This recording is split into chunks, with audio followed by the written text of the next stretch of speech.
Well, my friends, I hate to break this news to you, but Monday is coming every single week, whether you're ready or not. The question is, are you going to let the calendar control your mood, or are you going to take the wheel?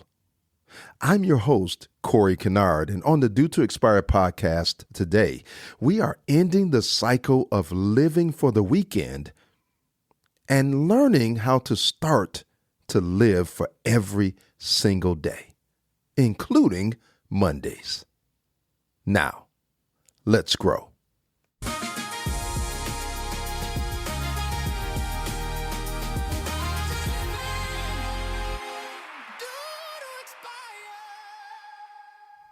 Before we get started, I want to let you know that this episode is presented by the No Negative Energy Life brand, a life coaching resource and media edutainment outlet that seeks to help human beings to consciously expose and diminish the impact of negative thoughts and ultimately replace them with positive ones that will increase one's ability to thrive.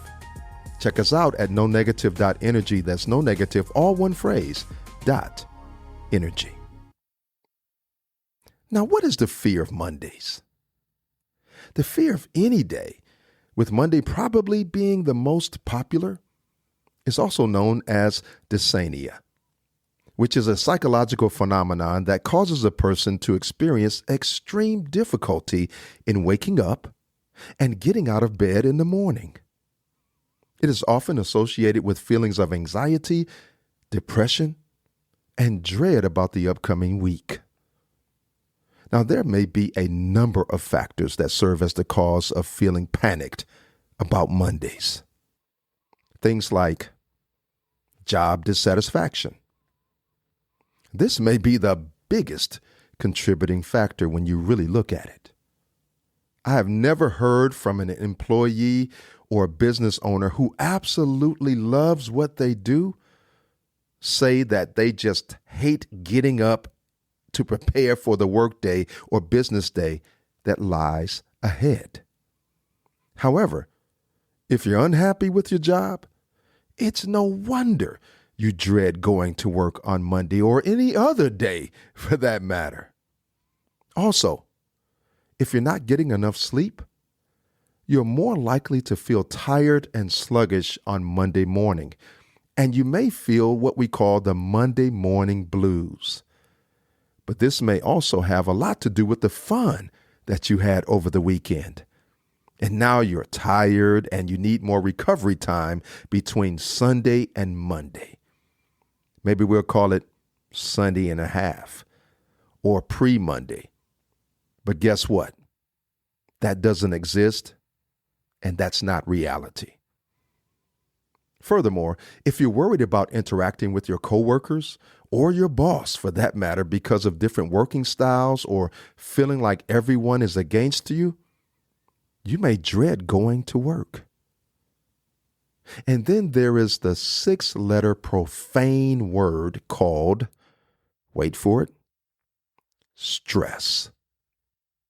If you're stressed out about work or other aspects of your life, it can make it difficult to relax on the weekend and enjoy your time off. So a lack of weekend recovery from the previous week coupled with stress will impact your desire to get started with a new week on a Monday. So how can we overcome this fear of Mondays? So we got to overcome this somehow. There are a number of things you can do to overcome this ugly fear. But let me share just a few of them. This list is not exhaustive, but it's something that I've used and hopefully it can work for you. Number one, plan your week ahead of time. Sometimes we move into a Monday with no idea what the rest of the week will look like. When you don't have a plan, you have to accept what happens without any control. This can create anxiety in and of itself. And then also, here's something that I think will really be effective if you implement it. Spend time with people you enjoy on a Monday. You can make Mondays more enjoyable by creating what I call Monday meetups. This is a time to meet with those who bring joy to your life. This will give you, as well as those you enjoy spending time with, something to look forward to on Mondays. However, the biggest thing I want to share with you is to start every day, including Mondays, with gratitude. Starting your day with gratitude can significantly impact your overall mood, your focus, and your well-being. So here are some keys that can help you to cultivate this practice. Number one, upon waking up, don't reach for your phone. Don't do it. Let me say it again. When you wake up, don't reach for your phone. Resist the urge to immediately check emails or social media. Instead, take a few moments while still in bed to think of things you're grateful for. Your email and your text messages and social media will all be there waiting for you after you express gratitude for an opportunity to live another day. A way to carry this out is to take a mental inventory by silently listing in your mind maybe 3 to 5 things you appreciate. These can be big or small. Your health, your children, your spouse, your creator, a loving relationship, a warm bed that you do not want to get out of, a sunny day, your pet, or anything else that you feel grateful for. Or you can just forget the silent thing altogether and say it out loud. I'm grateful and I'm proud. Say that with me. I'm grateful and I'm proud. You see, expressing your gratitude out loud, maybe even while looking at yourself in the mirror, can help you feel more grateful, and it can feel more real and impactful. Now, number 2, this is something that you need to prepare to make a consistent part of your morning routine.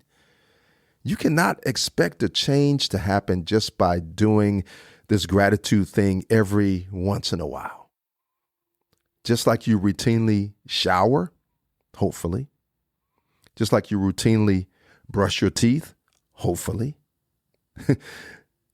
Just like you routinely make coffee and you get dressed and consciously think and speak about the things you appreciate, and incorporate this practice into your morning routine with all of these other things. Now, there are 3 tools that I use to maintain consistency with my practice of cultivating gratitude, and I want to share these with you. They are journaling, mindful meditation, and the use of positive affirmations. If you love writing like I do, journaling is something that can be done without feeling like it's a chore. It is also best done by literally writing and not typing. There is something special called the hand-head-heart relationship, where when you're writing something, it not only gets into your head, but it also gets into your heart because you're physically involved with shaping those letters and those words. Journaling is best done by keeping a notebook by your bed or in your work briefcase or your bag or a school backpack, and spending at least 5 minutes writing down what you're grateful for. When you do this, remember to go beyond the surface by being specific. Instead of just writing, I'm grateful for my family. Why don't you rephrase it and write something like this? I love the way that my partner always makes me laugh. Instead of just writing, I'm grateful for my job. Think about specific aspects you appreciate about your job, your colleagues, the challenges that help you grow, the opportunity to contribute by having a positive impact on another person's life. These are all things where when you begin to get specific about them, they create a stronger impact on you. You can also write down positive moments or things you were grateful for from the previous day. Was there something that you did that made a difference? Was there a person you helped? If you made a mistake or did something wrong, what did you learn from it? This helps you recognize the good in your daily life. Mindful meditation is also another great tool to use. Many guided meditations focus on gratitude. Even a few minutes of mindful breathing while focusing on feelings of thankfulness can be powerful. Some tips for mindful meditation are: number one, using comfortable physical supports like sitting pillows and cushions, mats, or blankets that can help provide comfortable elevation for your hips, which can help align your spine and reduce strain on your knees and ankles during seated meditation. An alternative to these could be a chair or a bench that allows you to sit in a comfortable position while providing further support for your spine.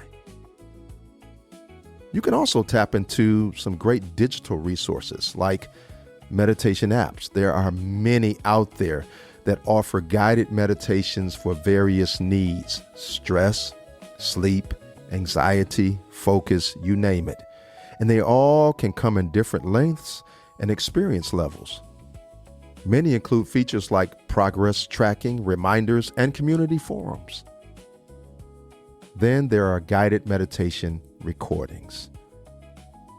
Many meditation teachers and organizations offer free or paid audio recordings that you can download or stream. Platforms like SoundCloud or YouTube and other websites of meditation centers are good resources to utilize. Other things to explore during mindful meditation are the use of singing bowls. These are bowls which produce resonant sounds and vibrations that can promote relaxation and focus. Also, nature sounds like rain, ocean waves, or forest sounds can create a calming atmosphere for meditation. And then there's soothing music. Instrumental music specifically designed for relaxation and meditation can really help to quiet the mind. Very different from hip hop or rock or other genres that get you pumped up and going. These types of instrumentals can help you to relax and begin to take in the day. Finally, using positive affirmations can have a huge impact on your daily outlook, especially on Mondays. Affirmations are positive statements that you consciously repeat to yourself with the goal of influencing your thoughts, your feelings, and ultimately your behavior. They can have a significant impact on your mood in several ways. They can counteract negative self-talk. You see, we have to get into the mode of interrupting these negative cycles.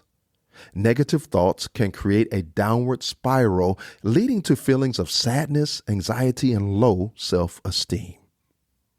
Affirmations act as an intervention, helping to break these cycles by introducing positive alternatives. And then we must seek to replace limiting beliefs. I cannot say this enough. We often hold subconscious beliefs about ourselves that are negative and self-limiting. Let's see if these sound familiar. I'm not good enough. Or, I always fail.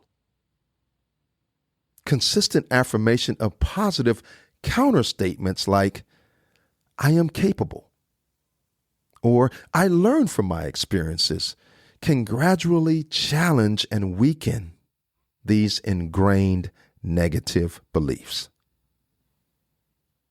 And then there needs to be a shift of your focus, directing attention away from the negative to the positive. Our minds tend to dwell on problems and worries more than anything else. Affirmations intentionally direct your focus towards positive aspects of your life, yourself, and your potential. This shift in attention can naturally lead to a more optimistic outlook and improved mood. And then, affirmations can activate brain regions associated with positive emotion. Research suggests that repeated positive affirmations can actually create new neural pathways in the brain. This is known as neuroplasticity. The more you repeat positive statements, the stronger these pathways become, making positive thoughts and feelings more automatic and frequent. Now, I must say this, that when you speak these types of statements, you must believe them so that they can get into your subconscious mind. There must be a positive emotion attached to these statements. And then positive affirmations can reduce stress and anxiety. Additional research indicates that affirmations can help reduce levels of cortisol, the body's primary stress hormone. By promoting a sense of self-worth and capability, affirmations can buffer against the negative impacts of stress on your mood. So, positive affirmations like, I am calm, I am in control, or I handle stress with ease, can help to soothe the nervous system and instill a sense of inner peace during challenging times. Now, I do not want to mislead you in any way, so I must tell you this. It is important to know that positive affirmations are not some sort of magic trick that will change your perspective about Mondays or any other day just because you speak them. You see, while it's good to stretch your belief, start with affirmations that feel at least somewhat initially believable. If an affirmation feels completely false, or if it doesn't feel relatable to you in any way, it becomes harder to internalize. Also, less general and more specific affirmations related to your personal goals and challenges can be more impactful.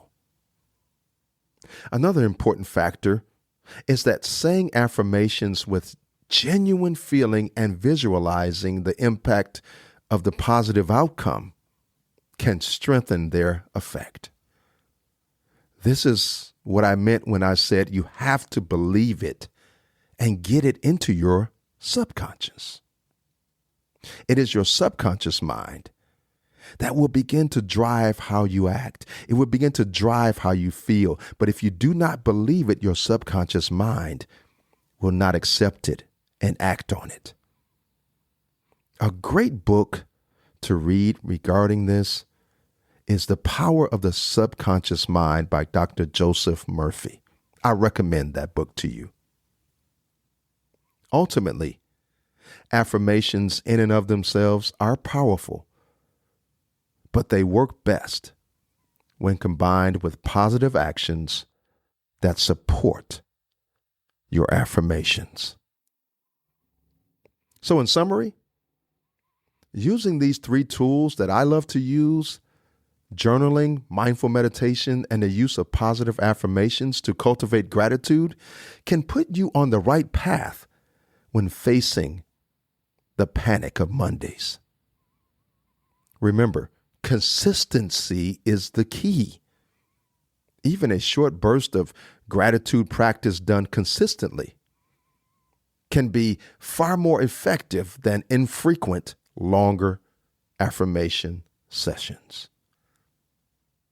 Initially, you might need to set a reminder on your phone or device to prompt your gratitude practice, and that's perfectly fine. Just be consistent.